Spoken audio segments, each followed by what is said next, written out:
Hello, Lobo fans. Welcome into another edition of your Lobo Coaches Show. I'm your host, Robert Portnoy, with the men's basketball coach at New Mexico, Richard Pitino. Coach Pitino, great to be with you. Conference play has started. We're going to break down the first two games in Mountain West action. Before we do that, our first chance on the show to talk about the entirety of the non-conference slate and the great 11-game winning streak you closed non-conference play with, 12-1 record, a really terrific start to your year. Yeah, I mean, I think more than anything to sustain the injuries that we had and not hit a bump in the road was what I was most proud of. You know, I look back at the St. Mary's game, and we were so not ready for that because Jalen was out, Nelly had just gotten here, and obviously Nelly's a key piece to what we're doing. So it was understandable, it really was. You know, it was one of those things where we then, with Mash missing games, Jalen missing games, Isaac Mushiel, we had so many little issues. And everybody does, so we're not the only team that does, but we just had to find a way to play good basketball so our metrics were good, which is the new world that we're living in, and obviously win. It's amazing. It's when you look at the numbers, the metrics are almost more important than the wins at times. But we're playing very good basketball on both sides of it. We were rebounding the ball very, very well. You know, and like you said, I mean, sitting at 12-1 in the non-conference, that's definitely not anything to apologize about. No, terrific start to the year. And Coach talked about the injuries and things that had guys out of the lineup. And I think that, you know, with that comes opportunity. And you had a bunch of players take advantage of that opportunity, didn't you? Yeah, I mean, you see now in conference, the bench gets a little bit shorter. Every coach does that. But in the non-conference, to have opportunities for true Washington to really, really get those valuable minutes was great. Jamal Baker to play a little bit more and knock down those shots because he's a key piece to what we're doing. JT Toppin obviously flourished. That was huge for us. And I think the obvious one is Donovan Dent. I mean, he was able to, with Jalen House on the bench, play meaningful minutes, build a really good resume for himself, help us win a lot of games. And we had to kind of figure out, okay, how are we going to play, you know? And certainly the ball in Donovan's hands in a lot of ways, excuse me, has been very, very good. Yeah, it was Donovan's team, and the Lobos rolled through non-league. And, Coach, you mentioned the metrics, and I think it's a great point. Not a lot of sexy names maybe for the fans in terms of Power 6 type teams in your non-league schedule, but to be in the net where you are tells you that you're doing something right with that scheduling, right? Well, it's interesting. I mean, I'm not going to sit here and lie and say, like, I love the schedule. Like, I think we've got to do a better job with some Power 5 MTEs. I think now that our profile's been raised, hopefully we'll be more attractive to those. I think New Mexico State will improve to where that's going to be a quality win if you do beat them on the road like we did. My first year, that was a quad 1 win, and that was a really good team that we beat New Mexico State. So that'll improve it for sure. What everybody talks about is the home games because they want in the pit these marquee games, and we're going to try and we're going to try and we're going to try. But unless we make challenges, you know, with conferences, that's going to be hard, and we'll really try. But we got to continue to the UC Irvines, the Santa Claras, who are going to get better and better. Obviously, St. Mary's is terrific. You know, Santa Barbara was picked to win their league in a lot of, you know, ways. So being able to do that, and it is interesting, like you said, because although the schedule may not have been the hardest, you're still after 13 games top 40 in the net. So, you know, we're all trying to figure it out. I'd love to be able to beef up our MTs a little bit more, maybe play, you know, Santa Clara, that neutral game. Hopefully that can maybe get you quad 1 or 2. And then obviously when you get into conference, you start playing January and February, you go, I wish I played easier games in November, December. But I think the schedule will get better as the program continues to grow. One of the things the fans always ask, Coach, is those regional games, the potential local rivals in those Power 6 type leagues like a Colorado just up the road, or in a neighboring state in Arizona like a U of A or an ASU. I know you're making all those calls, right? Yeah, we asked. It's not, I don't want to say they're scared to play us. That's not the point. Every school has got to do what benefits them. And now the Pac-12's numbers have been really down the last couple of years. Our numbers have been better. But Arizona State, Colorado, Arizona, they're going to the whatever they're going to, Big 12 and Big 10 and all those things. They don't need the non-conference games like we do. Now, we may not need them as much if our conference continues to stay good. But we made all those calls, and for whatever reason they want to do it. But we'll continue to try with those things. Speaking of the Mountain West, a tremendous league for 2023-2024. The league as a whole had a fabulous non-conference slate, and I know you were pumped to get conference play started because there are so many good teams. Yeah, good opportunities. I think that's the biggest thing is you play an 18-game league schedule. I think personally we should play 20, especially with how challenging scheduling is. You're looking at a lot of teams in our league are playing 2 non-division ones because they can't find games. So I think it's natural to at some point go to 20 league games. But the best thing in the world for our league is that we have great non-conference resumes because it provides value to your wins. It's you got to root for them in the non-conference and then don't root for the opponents in the conference. But a lot of teams are doing great, and that just means great opportunities for us to get some really good wins. I think the coach makes a terrific point regarding the league schedule, expanding it to 20 games. Also, the fringe benefit of having a balanced schedule rather than an unbalanced one, which might give an advantage to one team or another, and especially with the depth of the league. Okay, we'll come back after this first time out. We break down the first of 2 conference games to start conference play in the Mountain West. The Lobos travel to take on number 13 Colorado State. That's next on your Lobo Coaches Show.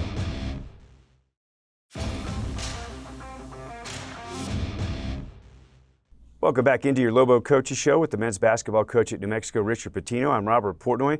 The Lobos travel to number 13 Colorado State to open Mountain West play. Let's break down the tape with the coach. It was a nice atmosphere in Moby Arena, wasn't it? Hard place to play. We were ready to go. I didn't think the building was, overwhelmed us by any means. And, that's when you have some veteran guys who have played in those type of things. Obviously, JT has not. But overall, we were good. We were ready to go. I mean, really good pocket pass right there, which you've been working on. Donovan's obviously terrific in these ball screens. And Nelly continues to kind of get his rhythm to roll and finish at the rim. You guys got off to a really nice start in this environment, didn't you? We did, yeah. I mean, JT knocking down threes. When you get those 4 guys on the perimeter making shots, big things can happen. That action right there has been good to us. We're throw it to the elbow, cut off it has been pretty good. I liked our everything about the first half. I really did. I thought we played pretty well. I don't think that was a foul. Could have been avoided, but nevertheless is what it is. There's another side ball screen slip. JT and Nelly continue to catch those and finish at the rim. Very valuable for us. Yeah, the foul trouble would be a big story in this game for both your guard, Jalen House, and your post, Nelly Jr. Joseph. Yep, it was hard to kind of operate. Really challenging the second half. There's Nelly on a little elbow keep action and finishing at the rim. We got to continue to work with him on that. Isaac Musila does a great job at sealing at the rim, and then Donovan obviously gets that mid-range because of it. This is a really good skip to the corner.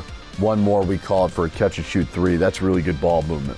We've talked a lot about Nelly's defense when he defends the ball screens, and obviously he's a really good player on the post. I think his passing is underrated.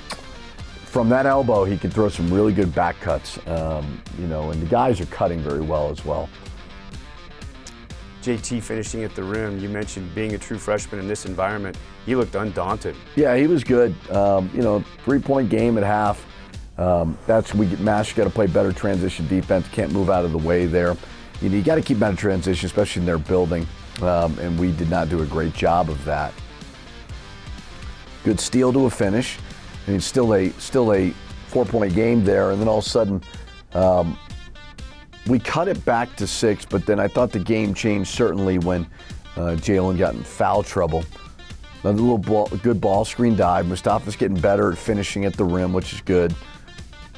Mustafa's also starting to see some 3-point shots fall, which is terrific, and he's kind of finding his role with the team. Yep, definitely. We got to play better defense there. Braden's got to square up the ball better. Here's another elbow action to a back cut, which has been good for us.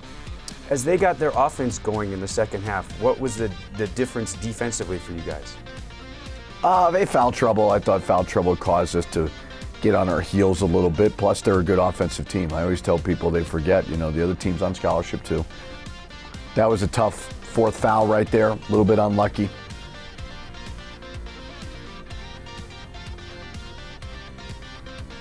Tough shot by Stevens. I didn't think that was bad defense. We do a good job of fighting back here, getting the and 1 for the 3. 4-point play there for Jamal Mashburn Jr., and I thought really good to have him see some jump shots go down here late in the second half. He'll get going. I have no concern with that. Just a nice little action we ran to get Jalen House to 3.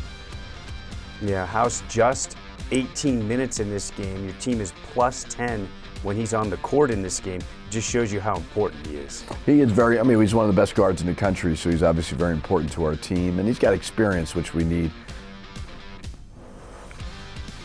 Good offensive rebound. Those guys got to continue to attack the offensive glass. I know you weren't totally happy with the way you rebounded the ball in this game, though. No, we were better last game for sure, but that was a major problem, was we got kind of bullied at the rim and in the paint. We got to do a better job there. So the rebounding throughout non-conference, really solid. Not as great in this game, and they're not the greatest rebounding team, but they're a really efficient offensive team. Is it a gang rebounding thing? Just everybody's got to be better at it? Yeah, it's pretty simple. If your bigs are blocking out, your guards are going to come back and rebound the ball. We've been pretty good offensive rebounding. We got to get better at owning that paint. And also, again, the play has elevated. Our opponents have elevated, and they've got something to do with it as well. But I believe we've got an out-rebound in both games, so we've got to do a better job there for sure. Yeah, Coach talked about the Lobos stepping up in class, certainly in Mountain West play through 2 games. How do you feel like they've reacted? Yeah, they've been good. As I said before, losing at Colorado State is not something to be ashamed of or apologize about. There was moments of really good stuff. We've got to find ways to get some of those road games. I thought we played terrific basketball versus Wyoming. Dominated the first half. They made a little comeback. We pulled away in the second half. Not a lot of complaints there as well.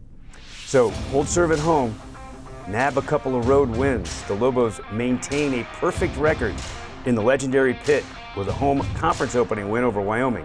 We break down that tape next.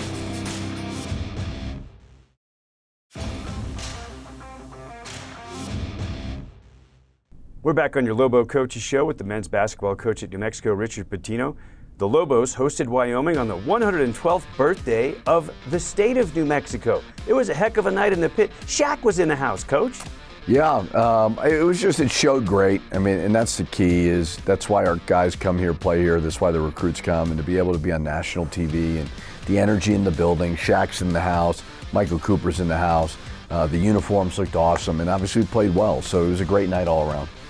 Just a great night all around, and that's exactly what we were talking about in our last segment, just how good Nelly Jr. Joseph is defending way out there 30 feet from the basket. Absolutely. He's been great at getting steals. Donovan, proud of him to be able to knock down 2 threes. They really sagged off him last year, and I thought it mentally got in his head, and he was way more ready for it this year.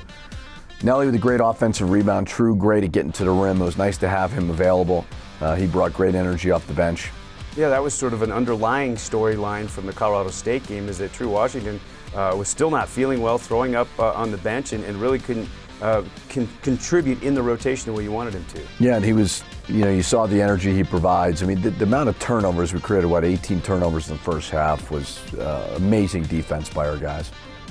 You have just become a juggernaut in terms of getting steals. This team and the double-digit steals games creates so much for your offense. Yeah, and if you're going to play smaller guards, you got to be scrappy, and our guys have done that, which is great.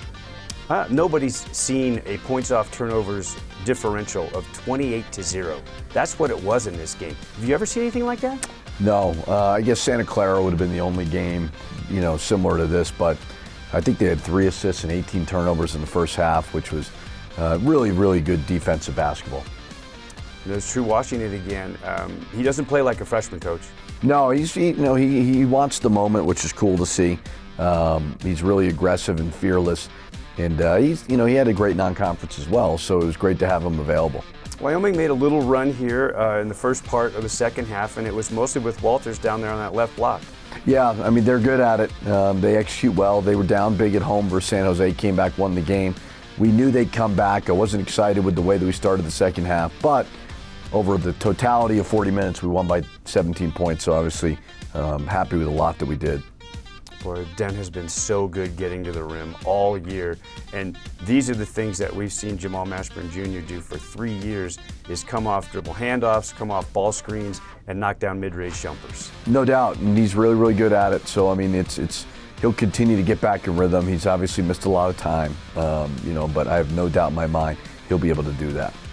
Love this play here by Jalen House, keeping that dribble alive. He's had a tendency at times to just kind of throw it up at the rim, where keep your dribble alive. Steve Nash used to do it all the time. You know, True obviously is another one who's a really good finisher at the rim like Donovan. Mustafa's starting to show how good his hands are, too, in catching these passes from House and Dent and finishing at the rim. Yeah, he's a good player. He just started in a rut. It happens. And, you know, he's been a lot better the last 2 games. I'm happy with him. Well, we've seen House do that a bunch, just pick somebody clean out there near midcourt. That's true Washington. He's turning into a really good on-ball defender, isn't he, as well? Got good length, really good at getting deflections and getting steals. Another good finish at the rim. And here you guys, again, turning him over, and Jalen House looks like Curly Neal or Marcus Haynes there with keeping the ball alive. Yeah, but it was a great effort by him, and another good finish at the rim. That's your highest percentage shot, is at the rim. Got to do a better job blocking out there, but a really good rotational block. And then obviously Jalen showing his speed, finishing at the rim, and then complaining to the refs about a foul that was not there, but he always finds a way. Really good pass right there. Love that catch-and-shoot 3. And there's Donovan Dent knocking down another 3-ball. It doesn't have to be a primary part of his game, but if he can do that just here and there, it expands the floor for him even more, doesn't it? Well, speak for yourself. I'd love for it to be a primary part. But, yeah, no, I mean, he's got to be able to knock it down, and I think teams will honor him a lot more if he continues to have those 2-for-4 nights like that. Nice interior bounce pass. JT's really, really good at finishing at the rim. So a top and jump hook, and that finishes off a nice, comfortable home opening win. Just look at some of these numbers. They're the 28 points off of turnovers, 16 steals, a season high. This was a remarkable defensive effort for your team. Really good. And, you know, we talked about last year, everybody obsessed over the defense. And, you know, I think we were not a finished product last year. It was year 2 of a major rebuild. And we recruited it, plus we've worked on it, as we did certainly last year. And guys are bought into it. You know, we're creating offense from our defense, which has been great to see. We've talked a little bit about Mustafa Amsil and his emergence, and I wouldn't say he's caught fire yet, but 3 of the last 4 games in which he's appeared, he has made a 3, and he had an 0 for 21 stretch there. I know you recruited him as a pick and pop 4, but he's shown an ability to play the 5 as well, if necessary. Yeah, and, you know, credit to him. I brought him in about 2 weeks ago and said, hey, you know, because I think he was a 3-4, played a little bit of 5 at Dayton, but every player wants to play. They all want to play 40 minutes. That's reality of what they've signed up for. But I talked to him about, hey, why don't we look at you a little bit more as a 5? He said, Coach, I don't care. I just want to be on the court. And it's amazing when you have that mindset, you just play better. And Mustafa's accepting his role. You're not seeing the weight of the world on his shoulders as much. He's going out and playing freely. So it's great for him to, you know, kind of break out of that slump because, as you said, I mean, we brought him here to be that I don't know, pick and pop 4, but stretch 4, whatever you want to call perimeter 4, and you got to knock down shots in order to do that. Well, one thing that the fans were excited to see as the Lobos got to conference play, because they'd only seen it once the whole non-league schedule, was the 3 outstanding guards together. You didn't hesitate. They're back, all 3 of them starting, 2 straight league games, House, Mashburn, Dent together. How'd you like it? It was good, yeah. I mean, when they were in the game at Colorado State, we played really, really well. Jalen gets in foul trouble. We don't play as well. Last game was certainly more of a complete game all around. So they're not starting quarterbacks. You can sub them out. People always talk about starters, but I think that rotation will be good. We just got to watch for the rebounding aspect of it. That's very, very important. But then it'll be able to bring guys in and out a little bit more and play in multiple positions. But I liked what I saw, certainly more of the second game than the first game. All right, we come back on the other side of the break. We preview a nice week for New Mexico that closes out with a high noon, nationally televised game. The Lobos welcome rival San Diego State to the pit on Saturday. We preview that when we come back with the coach.